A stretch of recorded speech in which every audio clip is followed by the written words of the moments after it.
Hey guys, welcome to Boxing Squared for boxing news and views from around the internet. Dave Allen and David Price will square off in a pivotal matchup which will ultimately decide the career arc for both men. David Price and Dave Allen, it's a must win because for Dave Allen, he can sort of shake off some of that novelty tag that is associated with his career.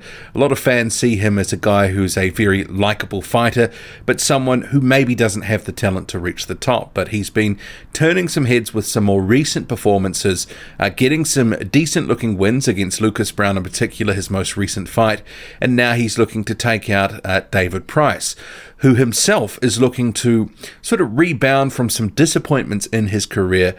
He's coming off a couple of wins, but less than spectacular against the likes of Tom Little and Cash Ali, and also there was a strange loss a year ago to Sergey Kuzmin. So the last three fights for David Price, a little bit strange, but I'll get to that soon. But this is an entertaining and, on paper, a very competitive fight.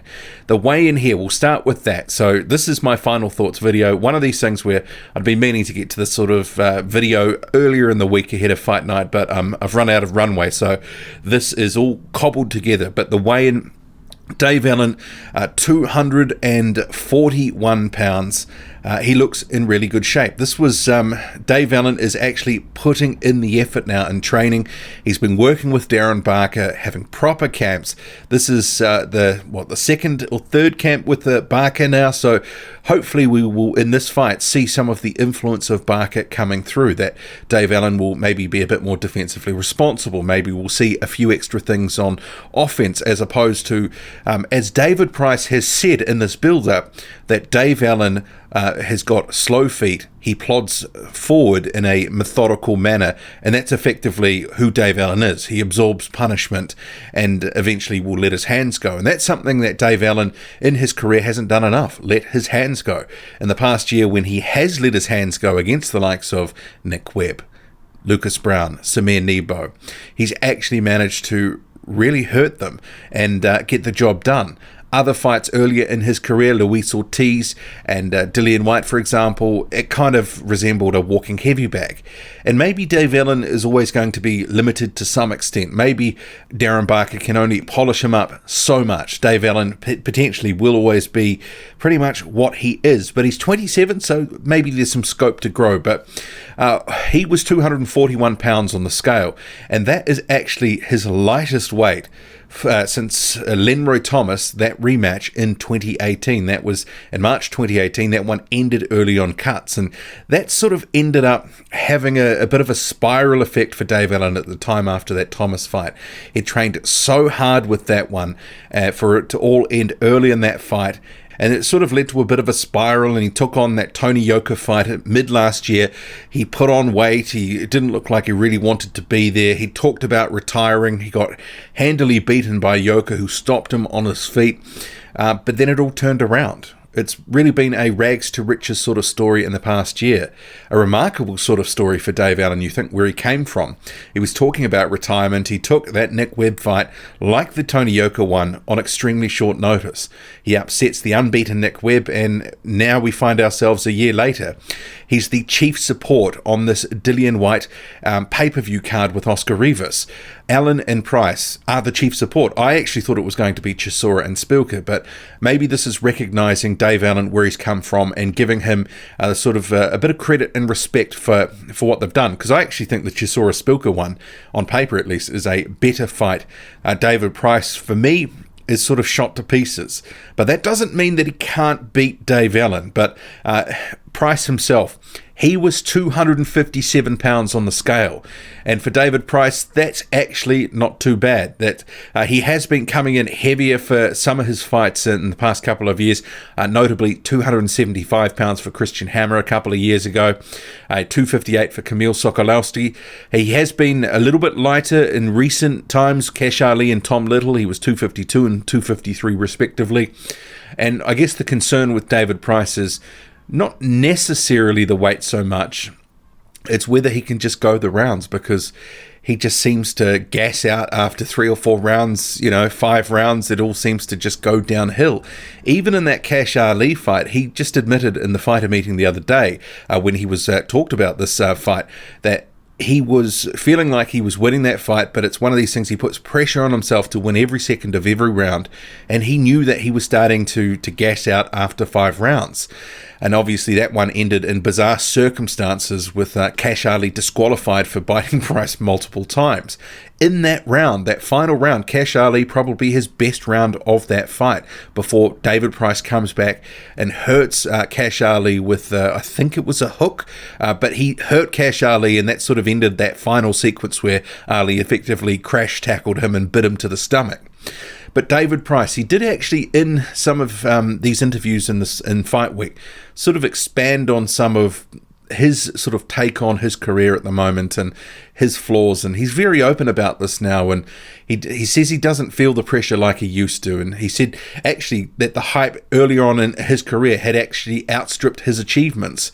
Very candid about that, but he sort of said he still, in fights, he tenses up more than he should. He doesn't fight nearly as relaxed as he should, and that he believes that does lead to him tiring in fights, that in training he's relaxed. He's training for 12 rounds, to go 12. He's more than capable of going 12. But then in fights, his gas tank just depletes. And some of that he puts down to he gets tense and then it just drains him. And he says that he doesn't believe that will be a factor in this fight. But you know what? It's hard to know with David Price, really, if we can believe what he's saying, because I think he will try to will himself to continue fighting, to go the 12, if in fact it ever went that long, but I just don't know if he's capable of that. This is a fight where both of them have talked about knocking the other out. Both need this fight. For Dave Allen, this opens the door to some bigger fights. He's been talking about an Alexander Povetkin fight. Very ambitious for Dave Allen. I can't see that happening.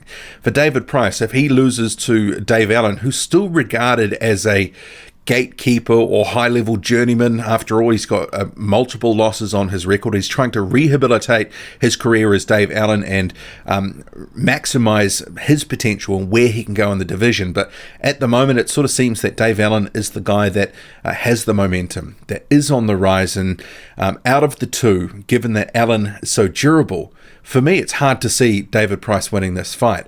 We always talk about David Price being a big puncher, and if he hits you, you stay hit, that sort of thing. We saw him clip Alexander Povetkin, put him down in their fight, but ultimately Povetkin got up.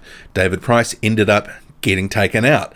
And I could see something similar here. Actually, my prediction for this fight is very similar to the way that the Lucas Browne fight played out. And I think people forget that ahead of Lucas Browne being stopped by Dave Allen, which was with a body shot, Allen was getting handily outboxed. Lucas Browne was outboxing Dave Allen quite comfortably. So I could see something, but especially because of the disparity in height. David Price is actually a pretty decent technical boxer behind the height and the reach. I could see him actually comfortably handling Dave Allen in terms of the first few rounds, but it's if David Price makes a mistake, if David Price does what David Price does so often in some of these fights, I could see him getting clipped with something and effectively it being the beginning of the end, that he may potentially look to sort of come out fighting fire with fire as he did against Povetkin. He may have some success, but it'll sort of lead to that cycle of him getting drained, him getting in a position where he's panicking and him getting taken out. And I actually think it will play out almost like a carbon copy of the Lucas Browne fight. And that one ended in 3 rounds. And they've both been talking about they're going to knock the other out within 2 or 3 rounds. They're both saying this, but they're both saying that they're prepared to go 12, yada, yada, yada. But I think it will be Price looking good, really sort of tattooing Allen with his jab, clipping him with some significant shots, but Allen will just keep coming. He will keep pressuring David Price, and eventually I think he will get through the defenses, and I don't believe it'll be a headshot. I think it'll be another body shot stoppage. I mean, I'm happy to be proven wrong on this. I mean, obviously anything can play out in a fight, but there's just something about how this is all stacking up that I think this could end up being very familiar in terms of what we see. It could be something where you see a left hook to the body sort of double over David Price, and that could either stop him or at least be the beginning of the end. But until that point, I think David Price will have success in this fight. And Dave Allen will be tested, his chin will be checked, but I think he'll come through that and win. What do you make of this? David Price is giving it the big one. He is saying he's relaxed, he's confident that he will beat Dave Allen, that he has to beat Dave Allen. And Dave Allen himself is saying pretty much a carbon copy of what David Price is saying. They're at different points of their career, and this win means different things for both. But they both need the win desperately to really continue their careers in the sort of arc that they are going. What do you make of it all? Drop a comment loud and often. Hit like, hit subscribe. Follow me on Twitter, boxing_squared. I'm out.